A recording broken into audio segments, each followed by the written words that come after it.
kapanatagan at pagmamahalan.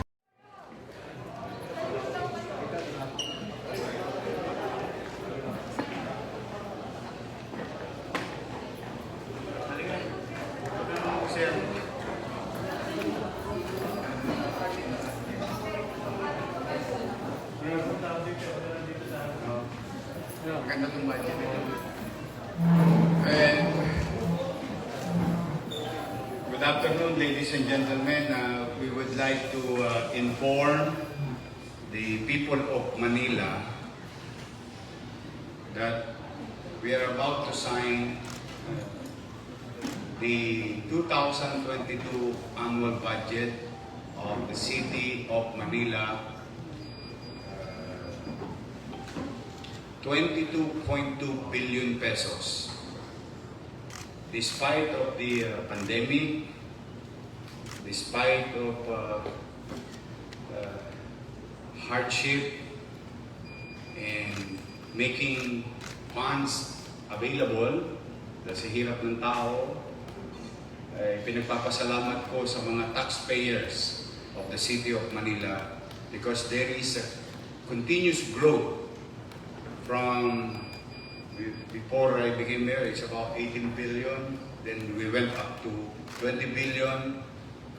First year of pandemic, then second year of pandemic, 22 billion. So I would like to thank the leadership of our beloved Vice Mayor Lacuna.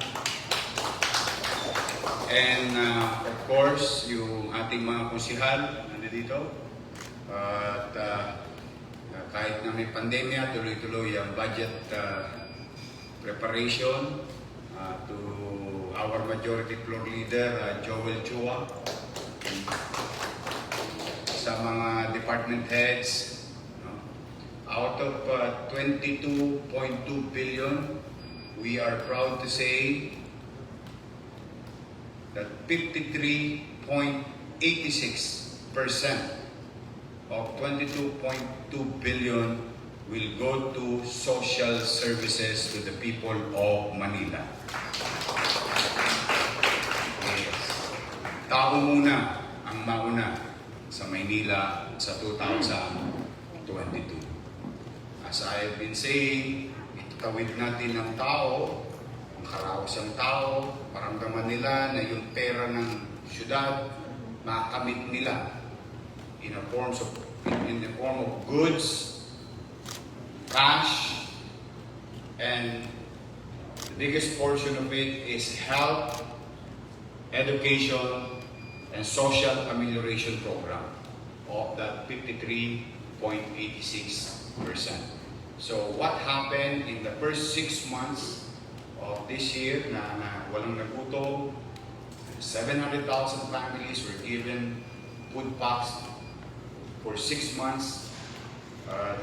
We prioritize food and cash for our senior citizen, PWDs, solo parent, PLM student, UDM student, K-12, plus reinforcement of our blended distant learning program of the city for our kids to go on with 2 setup. One blended with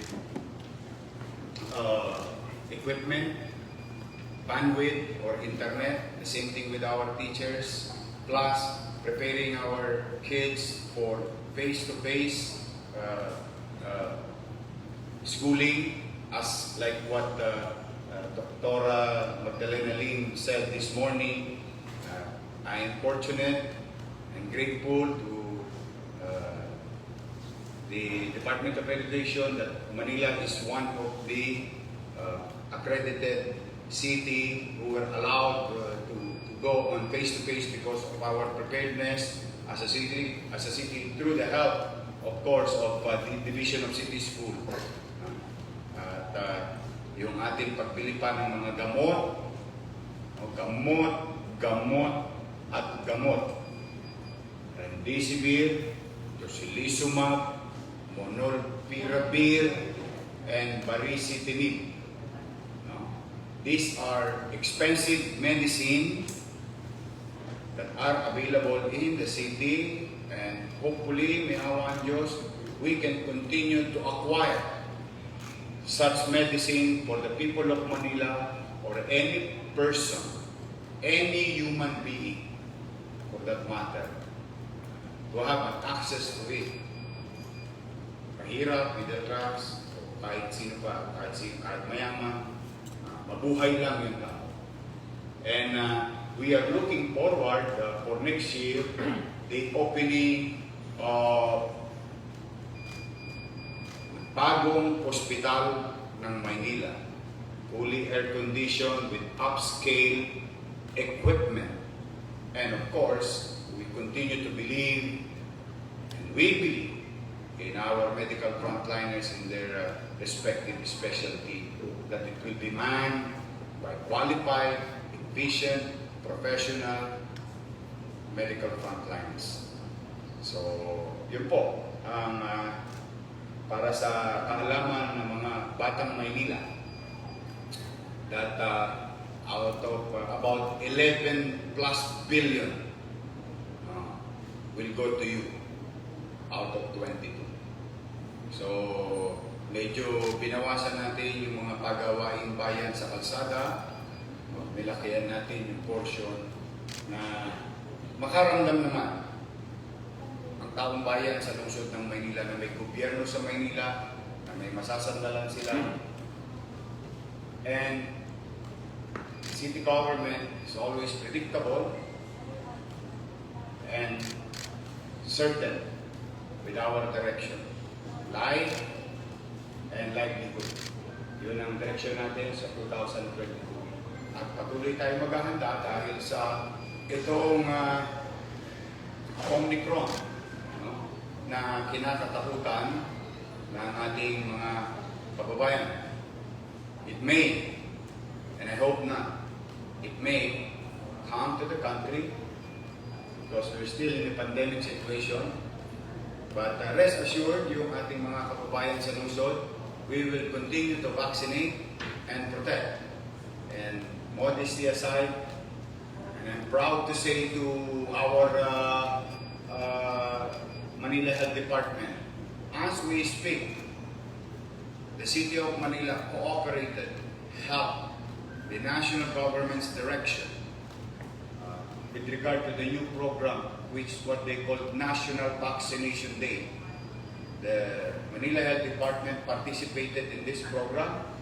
Our people is in Lucena, vaccinating our fellow Filipinos. And we will do and continue to support the national effort, and also our small effort in vaccinating each and every individual. And so far, sa awa naman ng Diyos, we're on track. At 140% now, recent data, a few minutes ago, first dose, and 126% second dose. And we're talking of about 2.9 million doses were deployed in the city of Manila.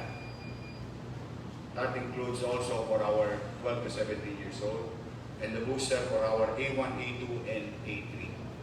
So, vaccination or protection, gamot para i-survive yung tao, and facilities para may mapaglagakan at mapapanatag yung mga kamag-anak noong ma-infeksyon ng COVID-19. And today, as of yesterday's data, only 5 new cases in the city of Manila. The other day is the lowest, which is 10, but today is the lowest. 5 confirmed cases and 0 death again, and we only have about 132 active cases in our city. Then again, we will be more vigilant. We will continue to be vigilant as a city government. That's why ako po ay nakikiusap sa ating mga kababayan na patuloy tayo mag-usang disiplina. At tumasa naman kayo sa maliit na kaparanan.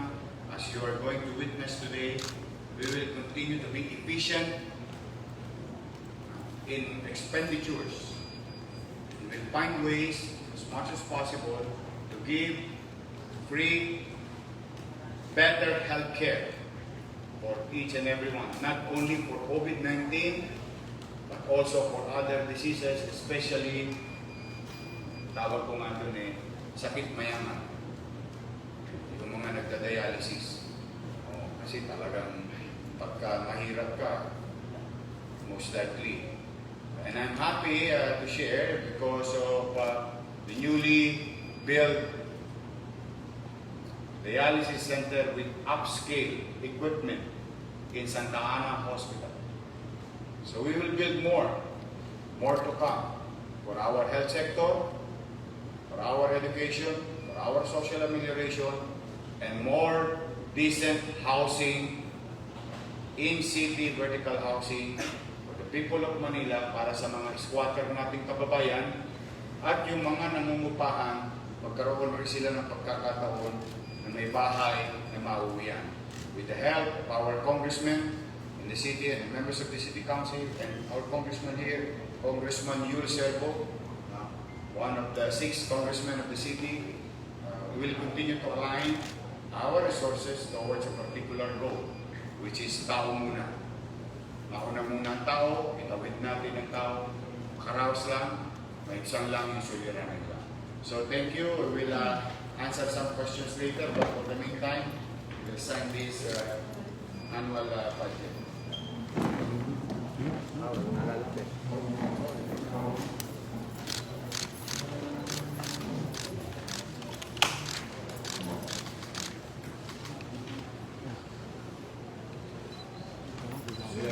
About 53.86.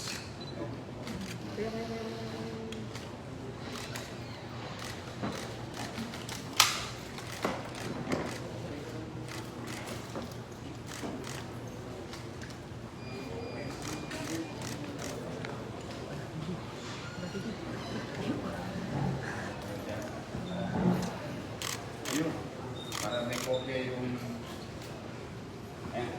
ito yung sinasabi namin. Yung pie. Yung pie. Sige, ba't pagkatapos siya?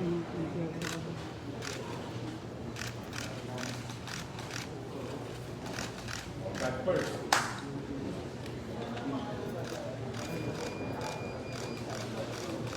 Thank you.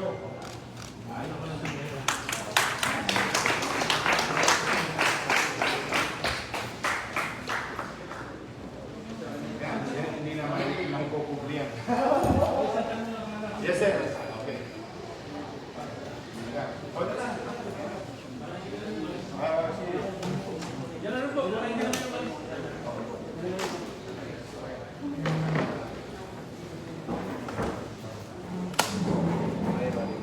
Nabanggit na rin po kasi yung sponsor sa Omicron. Salamat naman rin yung sa senior tungkol sa contemplation na posibleng ibalik yung face shield po. Well, una, dapat natin pangambahan yung Omicron because data will shows that it is more potent and mas madali siyang mahawa, mas mabilis siyang bumilis base sa mga data ng iba't ibang bansa na may presensya na ng bagong variant ng COVID-19 which is called Omicron. Now, the best way, in our own legal way, as you napakinggan nyo kanina, ang paghahandang ginagawa namin ay bumibili kami ng mas maraming gamot at gamot na napatunayan ng mga sayantipiko na makatutulong mailigtas ang tao. Okay? Pangalawa, we support the national government's effort na yung mga katulad naming syudad na lagpas na sa 70%, katulad niya, 140% na kami. Almost double ng minimum requirement sa amin. We share our resources, logistical resources, at makiisa na tulungan yung mga kababayan natin sa probinsya. At hindi lang yan Maynila ang gumagawa, may iba rin syudad na gumagawa. So, we buy, I would suggest, imbes na gumastos tayo ng bilyon-bilyon piso ulit sa face shield, na hanggang ngayon wala pa tayong ibinigay sa ating data na ito'y nakakatulong pag-aaral ng mga scientifico na proteksyon. I think kung kami sa Maynila, mas minabuti namin maglaan ng pondo, bumili ng gamot, bumili ng oxygen, bumili ng makina sa ospital, mag-create ng mga COVID-19 hospital or spaces. Doon ko itutuon. No? Kasi iyon, at least, yung mga doktor mag-agree sa akin, yung mga scientifico mag-agree sa akin. Yung preparedness, para sa, wag naman, may awa ang Diyos, na magkaroon na naman tayo ng growth, hindi na mangyari na may mamatay dahil meron tayong bakuna, meron tayong gamot, at meron tayong pasilidad. In fact, in the past months, I would say, tama si Pangulong Duterte na magbakuna. Bumili ng bakuna, proteksyonan ng tao, magbakuna ng mas mabilis. Which is, nakikita naman natin, George, yung data ng Maynila, I think, yung data ng Maynila at mga Metro Manila cities, medyo may epekto yung bakuna sa tao. Yung Omicron is a new thing, so we must prepare medicine instead of patient. Kung ako'y mabibigyan ng pagkakataon, pagdesisyon. Pero sa Manila, very particular kami na gamot ang bilhin. Kasi, George, hindi na natin kaya magsara ng ekonomiya. Hindi na natin ma-afford magsara ng mga tindahan, magsara ng negosyo, kasi re-recover pa lang tayo na mabigyan ng trabaho ang tao. Tapos magsasara na naman tayo. Kawawa naman. I mean, let's be honest ourselves, maraming magugutom. Kaya kung tingnan mo yung annual budget, yung foresight, or whatever, hopefully not, worst scenario, next year will happen to us under pandemic, ayuda, ospital, gamot, nakalaan na yung pondo namin towards the worst scenario. Parang COVID response budget din po yung 53.86. Ang galing mo, George, exactly. Yun ang makikita mo talaga siya. Chicha, chicha, chape, gamot, ospital. Doon na siya tapos tuloy ang eskwela kasi I'm a believer of education. So tuloy-tuloy ang eskwela ng bata, whether blended siya, no?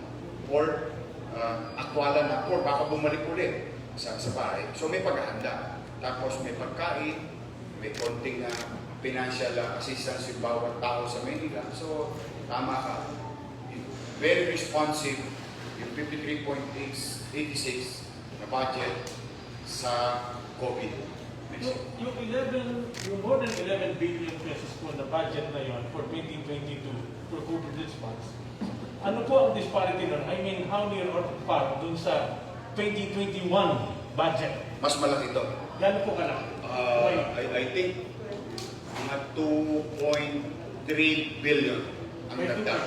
Kasi maalala ko noon, meron kaming ang ginawa namin sa dulo, yung mga kalsada last year in preparation for 2021, kinancel namin, ilipat namin sa 6 na buwan na pagkain. Ngayon, mas direct, no? Mas defined. So, hindi mo na kailangan i-realign. Kasi you're still thinking, baka lumala ulit ang COVID next year, abatan na natin. Nanataon naman, because this took about 2 months to prepare. Nanataon naman, about a week ago, can you imagine na may bagong variant na Omicron? So, with that, we can honestly say, and modesty aside, mukhang handa yung Maynila in terms of uncertainty for 2022. Kaya yung tanong mo tungkol sa patient, ang pakisuyo ko nga sana, huwag na natin bigyan ng gastos muna ang tao unnecessarily. Di ba? Kasi pag ni-require natin ng patient sa tao, gagastos ang tao. 10 piso, 20 pesos, tapos araw-araw, 300 yan. ang hinahabol natin ngayon, yung utaw, makapagtrabaho muna, may mapaghaharimunan. Mabawasan ng gastos, kaya meron kang ayuda, financially may ayuda kang pagkain, para makusyon yung what we call the socio-economic impact sa buhay ng tao. Yes, I hope pag-aralan nila ng maigi. No? Dapat, pag i-require natin sa tao, pakita natin sa kanila yung science behind it. Hindi natin pwedeng hulaan kasi hirap na ang tao. Yung wag na natin siya mapagastos ng additional, yung face mask nga, tosgas dito eh. But this, science will agree. Pero pag dadagdagan mo pa ng tosgas na face shield, baka lalong kawawa naman yung tao. But I'm very happy and grateful to the City Council. Pinuntahan nila yung direksyon na nais natin na ihanda ang Maynila sa patuloy kung sasama pa ang pandemya for 2022. At least papanatag ako na may mapaghuhugutan kami ng pondo at yung pondong ngayon nakalaan sa sitwasyon ng pandemya. Thank you. Thank you. Bong, ayuda na. Pwede na balihin.